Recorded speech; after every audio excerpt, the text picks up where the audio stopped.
ప్రధానమైనటువంటి సమస్య ఏంటి? ఈరోజు మీ ఇలా ప్రెస్ మీట్ పెట్టడానికి కారణం ఏంటి? మేము ఈరోజు ప్రెస్ మీట్ పెట్టడానికి కారణం ఏంటంటే గత ప్రభుత్వంలో కొన్ని మాకు బాగా సమస్యలు ఉండే వారికి చెప్పడం జరిగింది. వాటిలో 4-5 సాల్వ్ అయినాయి. ఏ విధంగా అంటే 4 ఇన్స్టాల్మెంట్లు చేయడమే కానీ పీజీ పరంగా వెసులుబాటు కలగడమే జరిగింది. సో ఈ టైంకి వచ్చేసరికి ఏంటంటే వైన్ షాప్ దగ్గర వాళ్ళకి ఏదైతే జీవో ఉందో ఆ జీవోని ఇంప్లిమెంటేషన్ చేయమంటున్నాం. 20/20 జీవో ఉంది. అందులో 100 మీటర్ లోపలనే సిట్టింగ్ పెట్టాలి. దాంట్లో కుర్చీలు టేబుల్ ఏం లేకుండా ఫుడ్ తినుబండాలు ఏం లేకుండా మెయింటైన్ చేయాలని చెప్పేసి జీవోలోనే ఉంది. వైన్ షాప్ వాళ్ళకి ఇచ్చిన జీవోలో ఉంది. కానీ ఈ సమయంలో ఏంటంటే ఎకరాల కొద్ది వెసులుబాటు ఉన్న వాళ్ళు 1/2 ఎకర్లో 1 ఎకర్లో పెట్టేసుకుంటున్నారు. విచ్చలవిడిగా ఫుడ్ లైసెన్స్ లేకుండా ఫుడ్ సప్లై చేయడం. దానివల్ల ఏంటంటే మా బార్లలోకి రావడం ఇబ్బందికరంగా ఉంది. దానివల్ల మాకు బార్లకి ఇబ్బంది అవుతుంది. మేము నష్టాలలో పోతున్నాం.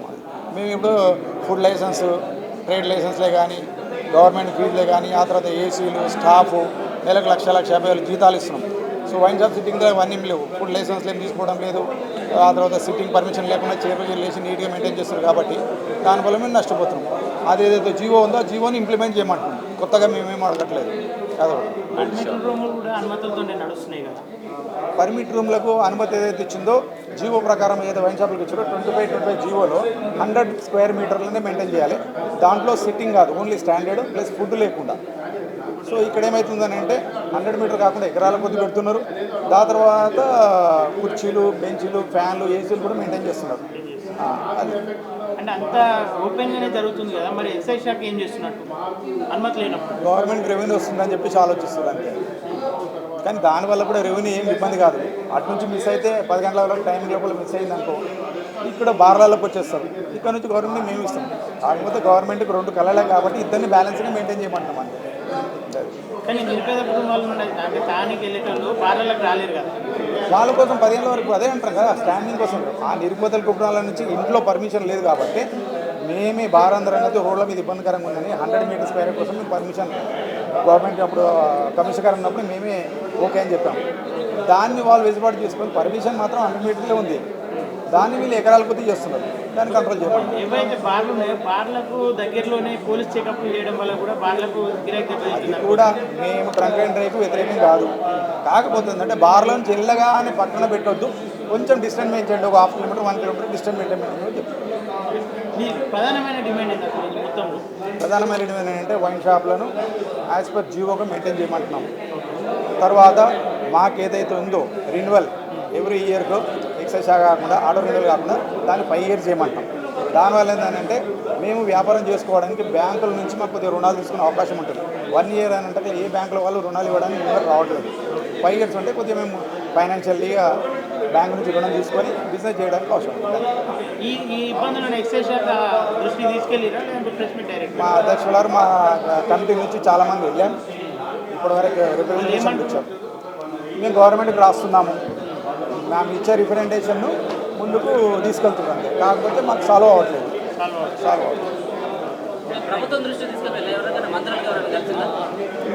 మా ఎక్సైజ్ శాఖ జూపల్లి గారికి చెప్పడం జరిగింది. మిగతా మంత్రులు కొంతమందికి ఇవ్వడం జరిగింది.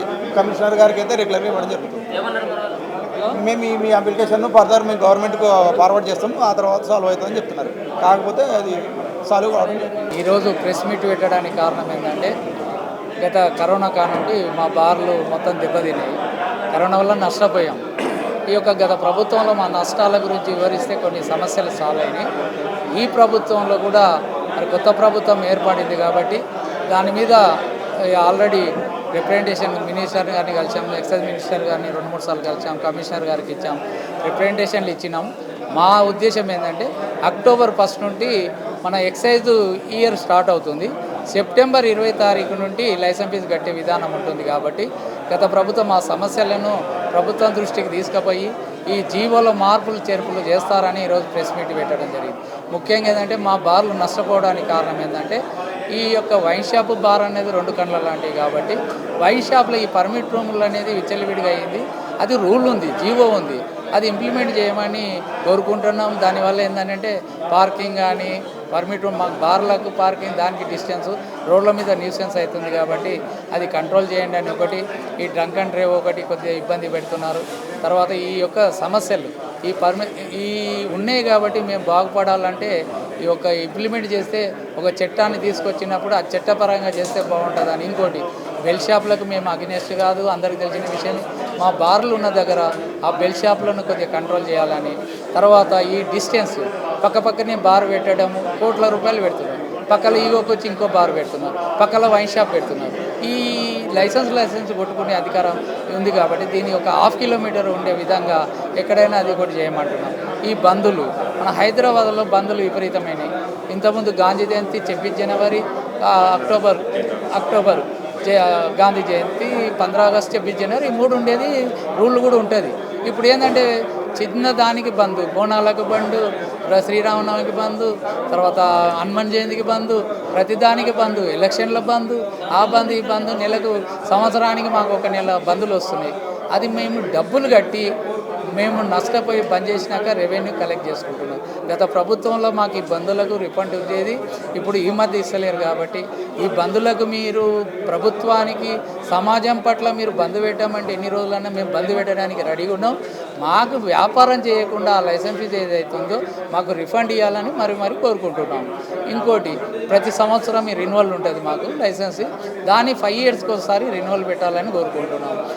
ఈ హైదరాబాద్లో కానీ చుట్టుపక్కల ఏంటంటే ఓనరు వైన్ షాపు బార్లు అనగానే 10,000 ఉన్న రెంట్ను ₹1,00,000 ఇవ్వాలని డిమాండ్ చేస్తున్నారు. ఇంకా 5 సంవత్సరాలు 10 సంవత్సరాల అగ్రిమెంట్ తర్వాత నువ్వు 10% పెట్టు, 20% పెట్టి ఉంటే ఉండు, లేకుంటే ఖాళీ చేయి అనేది వాళ్ళు ఇబ్బంది పెడుతున్నారు. కాబట్టి అలాంటిది కాకుండా మేము స్టాంప్ డ్యూటీ కట్టడానికి రెడీగా ఉన్నాం.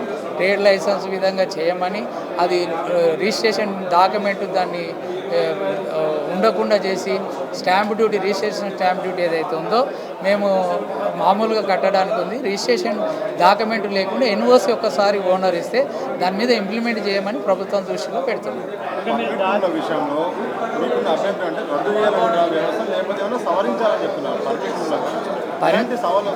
ఒకటి పర్మిట్ రూముల వల్ల ప్రభుత్వానికి రెవెన్యూ దెబ్బపడుతుంది అనేది ఊహాగానాలు.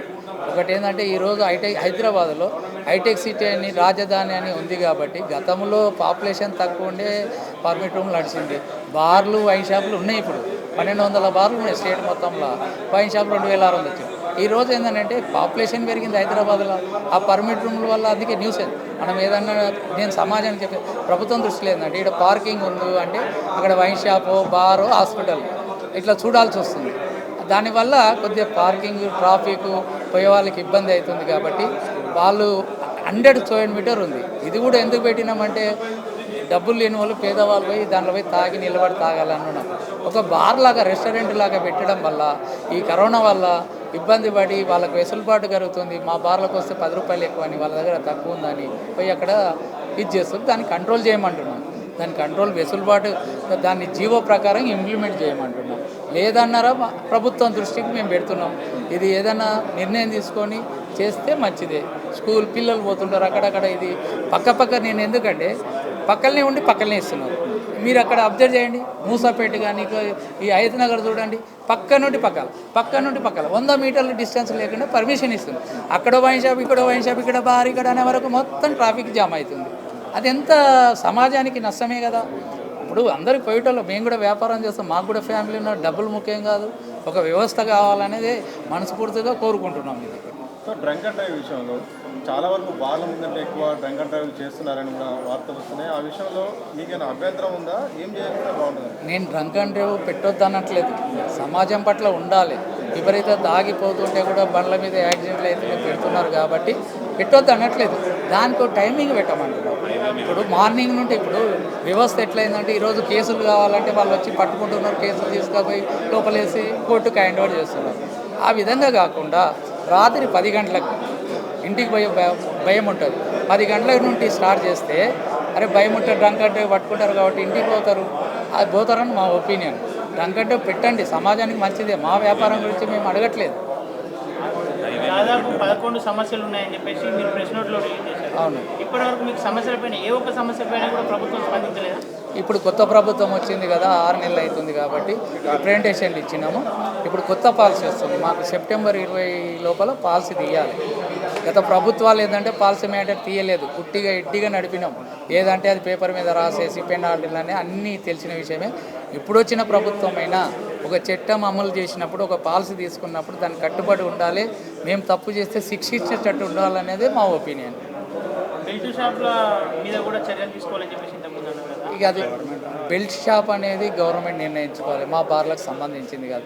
ఒకరు ఎక్కువే చేస్తున్నాం. కార్పొరేషన్ లిమిట్లో ఈ హైదరాబాద్ కానీ వరంగల్ కానీ హన్మకొండ కానీ ప్రతి జిల్లా హెడ్ క్వార్టర్లు ఏంటంటే బార్లు ఉన్నాయి.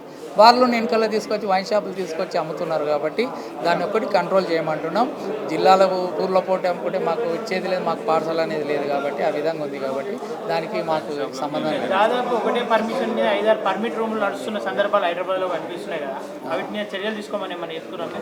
తీసుకోమని చెప్తున్నాం. ఇప్పుడు వైన్ షాప్లో తీసుకుపోయి గల్లీలో వాడు బెల్ట్ షాప్ పెడుతున్నాడు, ఇంట్లో కూర్చోబెట్టి బెల్ట్ షాప్ అనేది తప్పు, చట్ట విరుద్ధం. మళ్ళీ ఇంట్లో పెట్టేసి వాడు గ్లాసు ఫ్రీ వాటర్ ఫ్రీ ఒక వైన్ షాప్ లాగా చికెన్ పెట్టి గుడ్డు పెట్టి చూస్తున్నారు. ఆ బెల్ట్ షాప్లో పోయి చూస్తే తెలుస్తుంది. అది కంట్రోల్ చేయమంటున్నాం. నేనేమంటున్నాను, సమాజంలో తాగుడే ముఖ్యం కాదు, ఇంటింటికి పెట్టినట్టు అన్నట్టు కాకుండా దాన్ని కంట్రోల్ చేస్తే ఒక పద్ధతి ఉంటుందని మా ఒపీనియన్. బార్ల మీద ఇప్పటి వరకు నీట్నెస్ అనేది అనేక రైతులు జరిగి ఉంటాయి. అవును. మరి పర్మిట్ రూముల మీద జరుగుతలేదా? దాని మీద మీ ఒపీనియన్? మేము అదే చెప్పిన ప్రభుత్వం దృష్టిలో మా బార్లలో వచ్చి మన హెల్త్ డిపార్ట్మెంట్ వాళ్ళు ఇన్స్పెక్టర్లు వచ్చారు.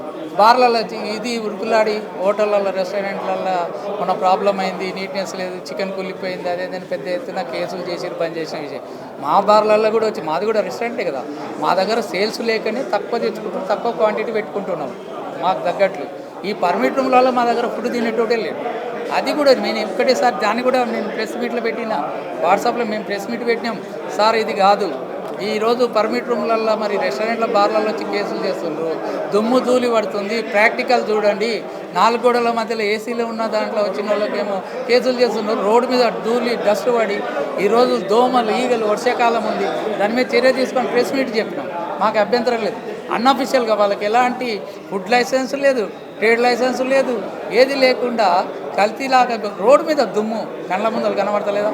నేను అనేది ఏంటంటే గరీబ్ వాళ్ళకు ఫుడ్ కల్తీ జరుగుతున్న వారి ఆరోగ్యాలు ఖరాబ్ కావట్లేదా నేను అడుగుతున్నా. ఏసీలో వచ్చేటో తెలివి ఉన్నాడు, ఎడ్యుకేషన్ ఉన్నాడు, తినడు, లోపల వచ్చి తినిపోతున్నారు. వాళ్ళు ఏంటంటే డబ్బులకు తక్కువ పడుతున్నాయి. వాళ్ళు మనుషులే, మన మనుషులే, వాళ్ళకు కూడా తినాలనిపిస్తుంది. మా బార్ల కోసం 100 రూపాయల ప్లేట్ ఉంటే వాడు 20 రూపాయలకి ఇచ్చే. వాళ్ళకి ఏంటంటే తాగిన తర్వాత ఏదో తినాలని, ఆరోగ్యం ఖరాబ్ అవుతుంది. మందు తాగడమే ఖరాబ్ అంటే కూడా అలాంటి ఫుడ్ చేస్తున్నందుకు ఇవి కంట్రోల్ చేయాలని ఈ మీడియా ద్వారా మేము తెలియజేస్తూ, ఇప్పుడు త్వరలోనే ప్రభుత్వం ఈ నిర్ణయం తీసుకొని ఒక పద్ధతి మీద మంచి అవకాశం చేసి, ఇంకోటి జిల్లా హైదరాబాద్లోనేమో ఈ పర్మిట్ రూమ్లో ఇది అన్ని జిల్లాల్లో దాబలలో విపరీతం ఎలాంటి లైసెన్స్ ఫీజు కట్టకుండా పెద్ద దాబాలు పెట్టి వైన్ షాప్లో లిక్కర్ తీసుకొచ్చి అమ్ముతున్నారు. అది రెవెన్యూ దెబ్బ కాదా? అవసరమా? ఇప్పుడు సుప్రీంకోర్టు ఒకటి ఇచ్చింది, ఈ విషయం మీకు చెప్పాల్సి వచ్చింది. సుప్రీంకోర్టు ఏమి ఇచ్చింది? ఫస్ట్ సుప్రీంకోర్టు కమిటీ వాళ్ళు దీనివల్ల అనార్థాలు అవుతున్నాయి, సమాజంలో దేనివల్ల అనార్థాలు అవుతున్నాయి అంటే రోడ్డు మీద ఉండొద్దు, వైన్ షాపులు ఉండొద్దు, బార్లు ఉండొద్దు అని సుప్రీంకోర్టు కమిటీ అందరికీ ఇచ్చింది గత ప్రభుత్వంలో. దాని మీద ఖండించి దీనికి 500 మీటర్లు పెట్టాలి, దాని మీద ఇంత డిస్టెన్స్ ఉండాలి అని చెప్పి పెట్టింది. ఇలా దాబలల్లో ఈ విధంగా నడుస్తుంటే యాక్సిడెంట్లు అవుతుంది. మరి ఎందుకు చర్య తీసుకుంటలేరు? దాని మీద ఖండించినాం మేము కూడా. సమాజం పట్ల దూరం ఉండాలని మళ్ళీ దాని మీద జీవో తీసుకొచ్చింది. అన్నింటినీ సంబంధిత అధికారుల దృష్టికి తీసుకెళ్ళినప్పుడు వాళ్ళు ఎట్లాంటి సమాధానం చెప్తారు, మీకు ఎట్లా రెస్పాన్స్ ఇస్తున్నారు? పై అధికారుల దగ్గర పోతే కింది అధికారులకు చెప్పండి అంట, కింది అధికారుల దగ్గర పోతే పై అధికారులు చెప్తారు, పై అధికారుల దగ్గర పోతే గవర్నమెంట్ దృష్టికి తీసుకుపోమంటారు. ఇప్పుడు ఈ చైన్ ఉంది కాబట్టి ఏది ఏమైనా ప్రభుత్వము ఇప్పటికి కూడా ప్రభుత్వం గత 10 సంవత్సరాలలో ప్రభుత్వం చేసిన పాలసీ మ్యాటర్లో అధికారులకు ఒక చట్టపరంగా ధైర్యం లేకపోయింది.